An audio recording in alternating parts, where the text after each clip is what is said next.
Chronique de l'environnement.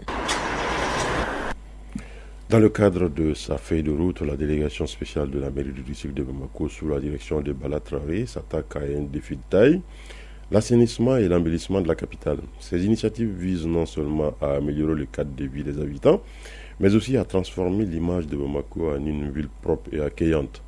Avec une approche axée sur la collaboration et l'innovation, la délégation spéciale entend redonner à Bamako tout son éclat. Pour plus de détails, je vous propose de suivre la chronique de l'environnement. C'est une réalisation de Agibou Koulibaly. Pour relever les défis de l'assainissement de Bamako, la délégation spéciale a mis en place des actions concrètes telles que l'installation de nouveaux points de collecte des déchets et l'organisation de campagnes de nettoyage régulières.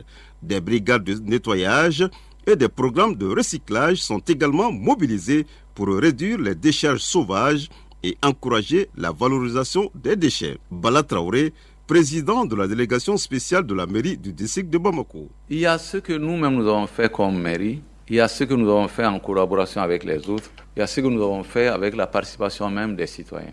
Pour la voirie, vraiment, il s'agissait de leur donner les moyens et l'effectif. Et là, ils font le travail que tout le monde voit sur le terrain. Mais au-delà de nous-mêmes, des SUVA, nous avons coopéré avec les communes et même avec le ministère de la Femme, de l'Enfant et de la Famille. Notre première rencontre même, notre première visite même a été là-bas. Par qui dit assainissement, la femme est au début, au milieu et à la fin de l'assainissement. En parallèle, l'embellissement de la ville est soutenu par le réaménagement des espaces verts et la plantation d'arbres pour améliorer l'esthétique et réduire la chaleur urbaine. L'embellissement de la ville, l'amélioration du cadre de vie, c'est vraiment notre priorité.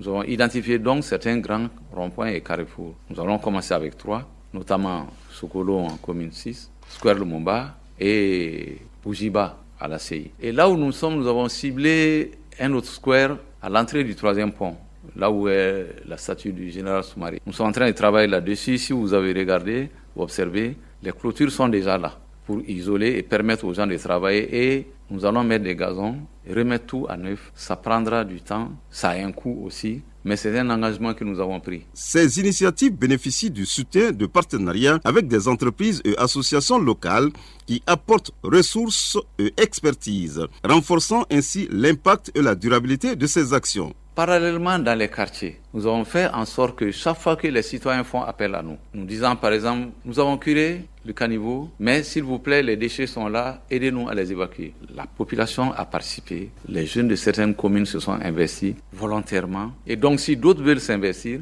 c'est toujours bon pour nous et ça nous appuie. Donc, il y a ce que nous avons fait en tant que mairie via la DSUA et il y a ce que nous avons fait en coopération, en collaboration avec les communes, avec les populations, avec les jeunes, avec différentes initiatives que nous avons toujours accompagnées. Avec cette vision de la délégation spéciale de la mairie du district, Bamako se projette vers un avenir plus propre, vert et harmonieux, répondant aux aspirations de ses habitants pour une ville durable.